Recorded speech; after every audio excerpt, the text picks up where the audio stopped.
Hi guys, स्वागत है आपका मेरे चैनल ठाकुर फिटनेस में। और आज मैं बात करने जा रहा हूँ अपनी बल्किंग साइकिल के बारे में, जो मैंने साइकिल स्टार्ट हुई उसके बारे में।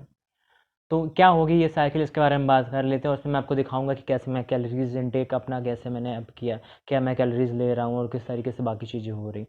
तो जो साइकिल मैंने डिज़ाइन की है अपने लिए, अपने अकॉर्डिंग, वो साइकिल जो है वो माइल्ड साइकिल है, लेकिन वो उसमें क्या होगा, उसमें कुछ वेरिएशन है। बहुत ही स्मार्ट तरीके से उसको डिज़ाइन किया गया। तो आप इस चीज़ को थोड़ा समझना कि कैसे उसको डिज़ाइन किया और क्या वो चीज़। इस बारे में बता दूं, मैं किसी भी चीज़ के लिए रिकमेंड नहीं करता है चैनल, ना ही चैनल किसी चीज़ को प्रमोट करता है, ना ही आपको परफॉर्मेंस इन्हेंसिंग कोई चीज़ लेनी चाहिए। ठीक है, ये जो मैं बता रहा हूँ ये मैं अपने बारे में बता रहा हूँ।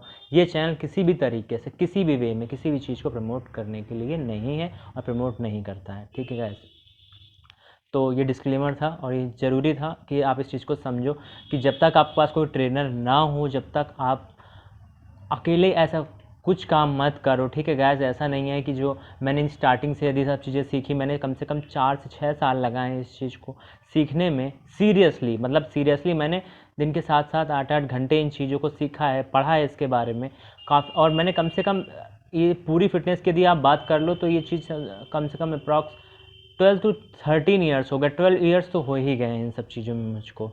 ठीक है, तो इसलिए मुझको इसी पता है। इसके अलावा फिर भी मैंने ट्रेनर हायर किया था। आप कभी यदि आप चाहोगे तो मैं बात करूँगा अपने ट्रेनर के बारे में कि किसको मैंने हायर किया था। वो फॉरेन के ट्रेनर हैं, ठीक है, बहुत ही बढ़िया मेरे फ्रेंड।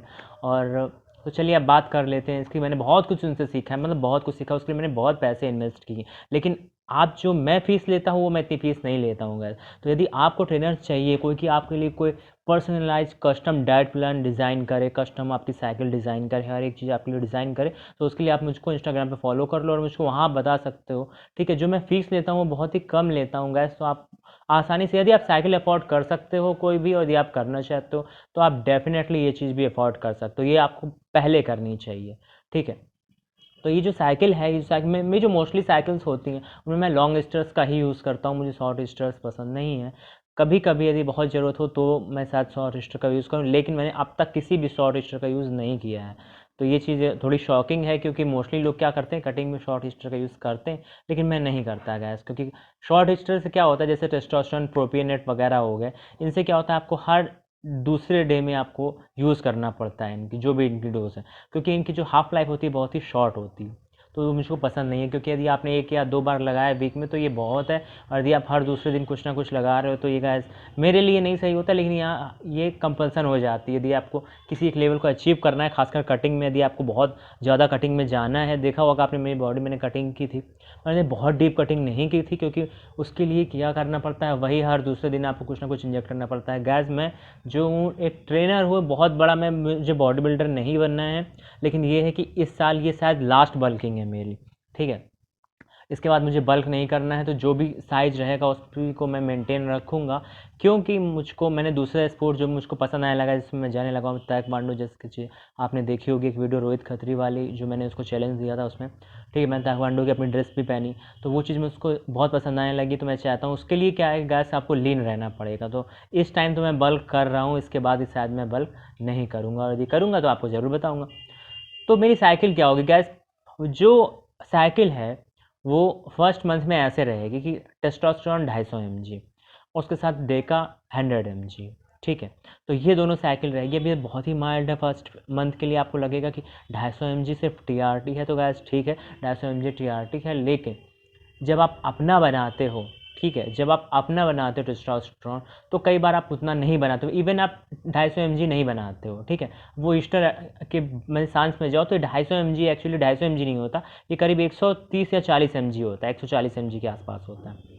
ठीक है, तो फिर भी आपकी बॉडी इतना नहीं बनाती, आपकी बॉडी 70 mg पर वीक ऐसे कुछ बनाती है। ठीक, इवन तो यदि आप ले रहे हो तो ये आप ज़्यादा ही ले रहे हो। ठीक है, हाँ, इससे आप बहुत मसल्स अचीव नहीं कर सकते हो। साथ में जो डेका मैं ले रहा हूँ वो जॉइंट के लिए भी बेनिफिशियल है और मसल्स गेन के लिए भी बढ़िया। तो ये फर्स्ट मंथ के लिए ये बेस तैयार करता है। ये फर्स्ट मंथ हुआ, 4 वीक्स, यानी स्टार्टिंग के 4 वीक्स होगा 250 mg टेस्टा, यानी 1 ml टेस्ट, 100 mg डे का। ठीक, नो ओरल। सेकेंड जो मंथ आएगा, सेकेंड मंथ में ये चीज़ हो जाएगी 500 mg टेस्टोस्टेरोन और 200 mg डे का। ठीक, इसको मैंने अप किया, क्यों, क्योंकि आपने, अब मैंने इतने कम क्यों ले रहा हूँ मैं, क्योंकि है क्या गैस कि जब आप काफ़ी दिन से नहीं ले रहे, तो देखो लॉकडाउन में ये सब चीज़ें मैंने बंद की, तो काफ़ी दिन से आप नहीं ले रहे थे, तो आपकी बॉडी काफ़ी डाउन चली जाती है। और उसके बाद आपका जो नेचुरल टेस्टोस्टेरोन है, वो तो वैसे भी आप जानते हो साइकिल करने वालों का नेचुरल टेस्टोस्टेरोन एक्चुअल जो होना चाहिए उससे कम रहता है। तो अब जब मैं इसको लूँगा ना, तो मैं पहले अपने वापस साइज़ में आऊँगा जो मेरा साइज़ था, ठीक है, उस साइज़ को मैं अचीव करूँगा 1 मंथ में, इसलिए आराम से। और इसके बाद मैं जो 500 mg टेस्टोस्टेरोन और 200 mg डेका, ठीक, ये सेकंड मंथ चलेगा और ये धीरे-धीरे बिल्डअप होता है आपकी बॉडी में। जैसे आपने फर्स्ट वीक में ये काम किया, जैसे मैंने 4th वीक के बाद 5th वीक में मैंने इसको 500 mg किया, तो इसका जो असर है वो धीरे-धीरे आएगा। और वो जब ये मंथ पूरा होगा, ठीक है, दूसरा मंथ पूरा यानी 8 वीक्स तक जाएगा वो, तब तक ये चीज़ असर करेगी बॉडी में। और उसके बाद क्या होता है गाइस, आपकी बॉडी उस चीज़ को अडॉप्ट कर लेती है, तो फिर आपको क्या करना पड़ता है, कुछ चीज़ें चेंजेस करने पड़ते हैं। तो इसके बाद जो चेंजेस होंगे वो ये हैं कि उसके बाद मैं क्या करूँगा कि इस टेस्टोस्टेरोन को मैं थोड़ा इंक्रीज़ करूँगा 750 mg, या फिर इसके बाद मैंने डिसाइड नहीं, या फिर ये डेका 300 mg जाएगा, ठीक है। तो या तो फिर ये डेका 100 mg इंक्रीज़ होगा, या ये टेस्टोस्टेरोन, ये जो है साइकिल में कोशिश करूँगा मैं डेका इंक्रीज़ करूँ, क्योंकि उसके जो साइड इफेक्ट्स हैं वो थोड़े कम है टेस्टोस्टेरोन के कंपैरिजन में। टेस्टोस्टेरोन में एस्ट्रोजन का कन्वर्जन ज़्यादा होता है, तो ज़्यादा एस्ट्रोजन कन्वर्जन होगा तो फिर आपको उसके लिए कुछ यूज़ करना पड़ेगा, एरिमिडेक्स या एरोमेसिन टाइप समथिंग। यदि आप ऐसा कुछ यूज़ करते हो तो क्या होता है कि अब इसका जो प्रोटेक्ट है, ये जो एस्ट्रोजन है, वो एस्ट्रोजन गैनो के तो कॉज हो ही सकता है, लेकिन वो एस्ट्रोजन प्रोटेक्ट करता है आपको, आपके कोलेस्ट्रॉल को प्रोटेक्ट करता है, आपके गुड कोलेस्ट्रॉल को प्रोटेक्ट करता है एस्ट्रोजन। यदि आप एस्ट्रोजन ब्लॉकर्स लेते हो तो वो क्या करता है, एस्ट्रोजन ब्लॉकर्स आपके एस्ट्रोजन को तो रोक देगा, लेकिन फिर आपके जो कोलेस्ट्रॉल है उसकी वैल्यूज गड़बड़ आ जाएगी, यानी एलडीएल आपका इंक्रीज़ हो जाएगा, ठीक है, वो प्रोटेक्टिव इफेक्ट आपके पास नहीं रह जाएगा। लेकिन गायनो से बचना है तो आपको लेनी पड़ेगा गैस, क्योंकि गायनो की सर्जरी बहुत एक्सपेंसिव होती है यदि अच्छे डॉक्टर से कराओ तो उससे सब कोई बचना ही चाहता, ऑफकोर्स कोई नहीं चाहता बेवजह की सर्जरी, ठीक है। तो लेकिन लकीली मेरे साथ क्या है कि ये चीज़ मुझको इतनी नहीं होती, ठीक है। कुछ लोगों के साथ क्या कि वो 250 mg की साइकिल भी चलाएं तो भी उनको एंटी एस्ट्रोजन चाहिए होता है, इसलिए जब भी मैं किसी को मतलब ट्रेनिंग देता हूँ तो मैं उसको पहले ही क्या करता हूँ, कुछ ना कुछ एरिमिडेक्स या लेट्रोजोल कुछ भी मैं उनको दे देता हूँ कि उनके पास में होनी चाहिए ये चीज़, यदि आप साइकिल कर रहे हो तो इससे क्या होता है, यदि आपको कोई चीज़ होने लगी तो आपके पास में होनी चाहिए, ठीक है, आपके हैंड में सब चीज़ें होनी चाहिए जिससे आपको साइड इफेक्ट ना हो। अदरवाइज़ बाकी तो कोई प्रॉब्लम नहीं। जैसे एक्ने के लिए तो मुझको एक्ने होते हैं, डेफिनेटली होते हैं, तो उसके लिए मैं एक्यूटेन या समथिंग कुछ और यूज़ करता हूँ। तो डीएसटी ब्लॉकर मैं कम यूज़ करता हूँ, फाइनेस्ट्रेड वगैरह, तो इसलिए मैं एक्ने के लिए एक्यूटेन यूज़ करता हूँ। एक्यूटेन जो है वो थोड़ी आपके लीवर पे हार्श होती है, ठीक है, इतनी कोई बहुत बढ़िया चीज़ नहीं है। यदि आपको एक्ने नहीं होती तो बहुत ही अच्छी बात। सबसे पहली बात होती है, यदि आप एक्ने के लिए चाहते हो तो अपनी स्किन को आपको क्लियर रखना पड़ेगा, ठीक है। दिन में 2 बार कम से कम आप सोप से अपने फेस वॉश करो, सोप या हो या फिर आप जो भी कोई अपना फेस वॉश यूज़ करते हो वो आप यूज़ कर सकते हो। अच्छा, देखो मैंने एक का रिव्यू भी किया था यहाँ पे, वो भी अच्छा है। और उसके अलावा बैक के लिए भी आप यूज़ कर सकते हो, एक्ने स्टार एक शायद सोप आता है एक्ने स्कार करके, ठीक है, स्कार या स्टार आई थिंक, पता नहीं, मुझको याद नहीं। तो वो सोप भी आप यूज़ कर सकते हो उसके लिए। और भी कई सारी चीज़ें होती है जो आप यूज़ कर सकते हो, लेकिन एक्यूटेन जो होता है वो बेसिकली आपके सेबेसियस ग्लैंड को सप्रेस करता है एक्स्ट्रा ऑयल प्रोड्यूस करने से। तो यदि आपकी sebaceous gland extra oil produce नहीं करेगी तो एक्ने होने के चांसेस कम होते हैं, ठीक है। बहुत ज़्यादा मैं डिटेल में नहीं जाऊँगा क्योंकि ये वीडियो उसके बारे में नहीं है, ठीक। तो उसके बाद थर्ड मंथ में क्या होगा, अब देखो सेकंड मंथ में मैंने बोल दिया कि मैं डेका इंक्रीज करूँगा 300 mg, तो थर्ड मंथ में मुझको कुछ ना कुछ ऐड इसमें करना ही होगा, ठीक है, अदरवाइज़ काम नहीं चलेगा। तो गैस थर्ड मंथ में मैं जो ऐड करने जा रहा हूँ वो है बोल्डी, और वो मैं बेसिकली वो कुछ लोग सोचते हैं कि ये कटिंग के लिए जा सही है, डेका ले रहे हो तो बोल्डी क्यों ले रहे हो, ऐसा कुछ नहीं है। यदि आप लो डोज में लेते हो तो सब चीज़ों का इफेक्ट होता है, एक साइनर्जिकल इफेक्ट करती हैं वो साथ में, ठीक है। तो बोल्डी मैं यूज़ करूँगा बहुत ही कम, क्योंकि एक्चुअली वो है क्या कि डेका आपके आरबीसी को इंक्रीज़ करता है। और यदि बोल्डी आप ज़्यादा यूज़ करो, बोल्डी आपको ज़्यादा यूज़ करना पड़ता है डेफिनेटली, क्योंकि बोल्डी जो बहुत ही माइल्ड है तो उसका जो इफ़ेक्ट है वो बहुत ही कम है, और लेकिन इफ़ेक्ट सॉलिड है उसका, ठीक है। तो यदि आप उसको यूज़ करते हो तो बहुत ज़्यादा गेन नहीं देती बोल्डी, लेकिन क्या करती है वो कि आपके एस्ट्रोजन उसका लेवल कम होता है और वो आरबीसी बहुत बनाती है गैस। तो जो वेन्स आप देखते हो कि बहुत सारे बॉडी बिल्डर्स की बेमिसाल वेन्स होती हैं, ठीक है, तो उसकी पहली रीज़न होती है क्योंकि उनका जेनेटिक अच्छा होता है और मेहनत बहुत करते हैं। और दूसरा होता है बोल्डी, हाँ, दूसरे नंबर पर वो बोल्डी है, क्योंकि बोल्डी क्या करता है, आरबीसी बहुत बनाता है, बहुत ज़्यादा ब्लड सेल्स होती हैं, बहुत ज़्यादा पर करते हो, तो उनको और वेन्स आपकी बॉडी को चाहिए होती है, वो नई वेन्स भी बना सकती है, और वो जो पहले की आपकी वेन्स हैं वो और ज़्यादा स्ट्रॉन्ग नज़र आती हैं, क्योंकि और ज़्यादा थिक होती, ज़्यादा ब्लड आपके में पंप हो रहा है तो ज़्यादा प्रेशर आएगा तो वेंस आपकी थोड़ी मोटी होगी, ठीक है, वो दिखना चालू हो जाती है स्किन पे। तो मेरे साथ क्या है कि ज़्यादा यदि आरबीसी यदि आपकी ज़्यादा ब्लड थिक होने लगता है तो भी ये चीज़ प्रॉब्लम होती है, तो इसके लिए मैं ओमेगा 3 वगैरह यूज़ करता हूँ, ठीक है। और विटामिन ई आप यूज़ कर सकते हो, ये आपको ब्लड को थिन करता है। ये सब चीज़ें मैं जो बता रहा हूँ आपको, ये मैं बहुत ज़्यादा नॉलेज दे रहा हूँ, क्योंकि ये जो चीज़ें मैं बताता नहीं हूँ यूजली, मैं अपने जो क्लाइंट होते हैं उनको ही बताता हूँ। लेकिन मैंने कहा कि चीज़ें जैसे कि वो लोग, कुछ लोग करते हैं, कुछ लोगों नहीं मानेंगे, वो नहीं ट्रेनर हायर करना चाहते, या उनके पास बहुत ही ज़्यादा प्रॉब्लम है भाई, वो नहीं।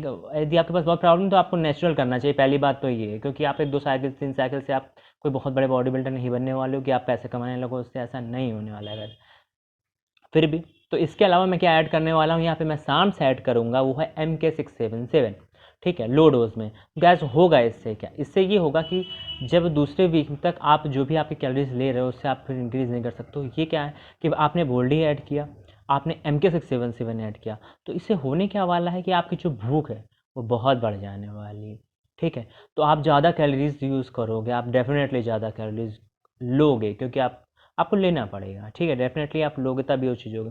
और टेस्टोस्टेरोन मैं इंक्रीज़ करूँगा 600 mg या 750 mg तक, वो अकॉर्डिंग डिपेंड करता है उस टाइम के। तो बोल्डी रहेगा 200 mg, डे का रहेगा 300 mg, और टेस्टोस्टेरोन रहेगा 750 mg। और MK677 रहेगा 10 mg। MK677 बहुत ही बेनिफिशियल है यदि आपको अपनी भूख इंक्रीज करनी है। मेरे साथ क्या है सीन कि मैं ज़्यादा नहीं खा सकता हूँ गैस, ठीक है। यदि आपको बल्क करना है तो आपको खाना ही पड़ेगा, और यदि कुछ टाइम बाद यदि मैं खाना चालू करूँ तो वो चीज़ें वैसे वर्क नहीं करती हैं, ठीक है, मेरे लिए, क्योंकि मैं ज़्यादा कैलोरीज इंटेक नहीं कर पाता हूँ, इसलिए तो मुझको कैलोरी डेंस फूड लेने पड़ेंगे, ठीक है।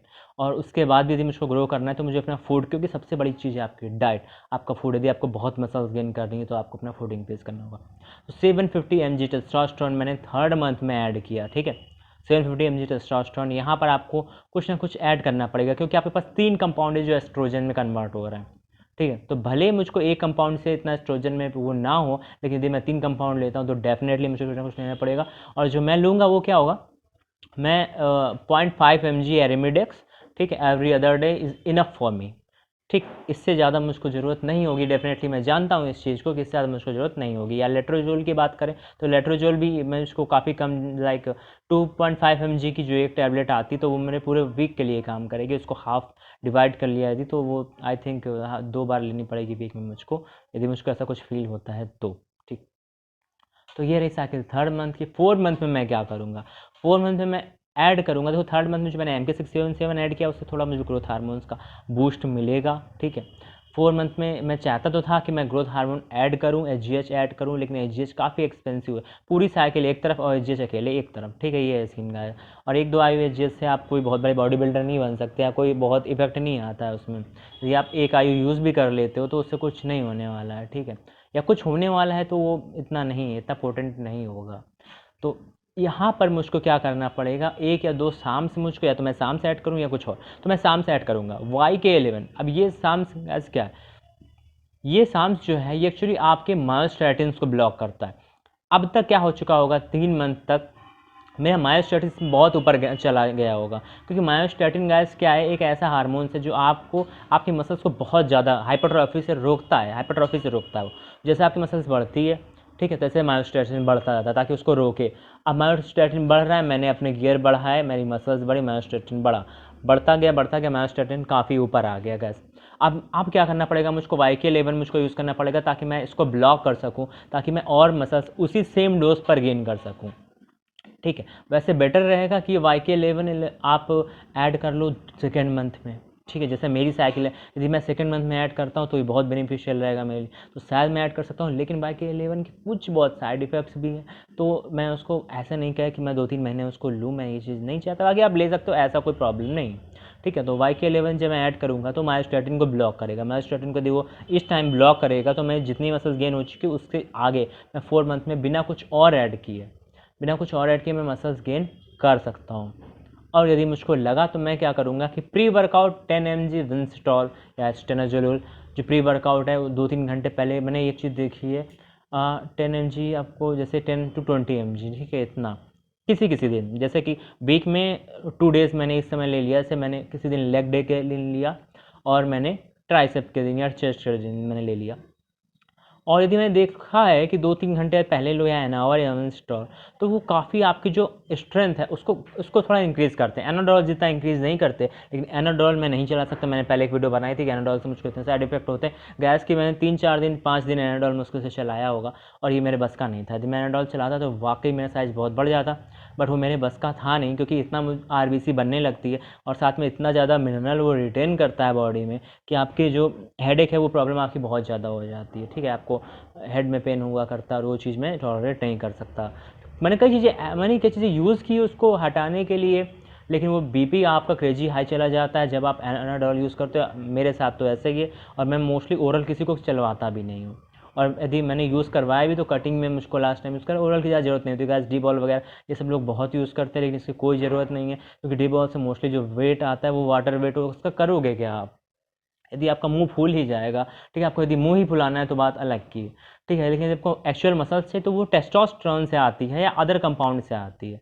अब यहाँ मैं ट्रेन ऐड कर सकता था, लेकिन ट्रेन का साइड इफेक्ट बहुत है, ठीक है, तो इसलिए मैं इसको ऐड नहीं करने वाला। यदि मैं इसको लो डोज में ऐड करता तो गाइस डेफिनेटली मुझको बहुत बेनिफिट मिल जाता है यहाँ पर, लेकिन मैं उसको नहीं ऐड करूँगा, क्योंकि थोड़ा ये है कि ज़्यादा कंपाउंड मैं नहीं लेना चाहता, ठीक है। और इतने कंपाउंड शायद मेरे लिए सही, क्योंकि मैं टेस्टोस्टेरोन पे बहुत अच्छा रिस्पॉन्स करता हूँ। मैंने देखा है कि टेस्टोस्टेरोन पे मेरा रिस्पॉन्स अच्छा है, तो वो चीज़ वहाँ काम कर जाएगी।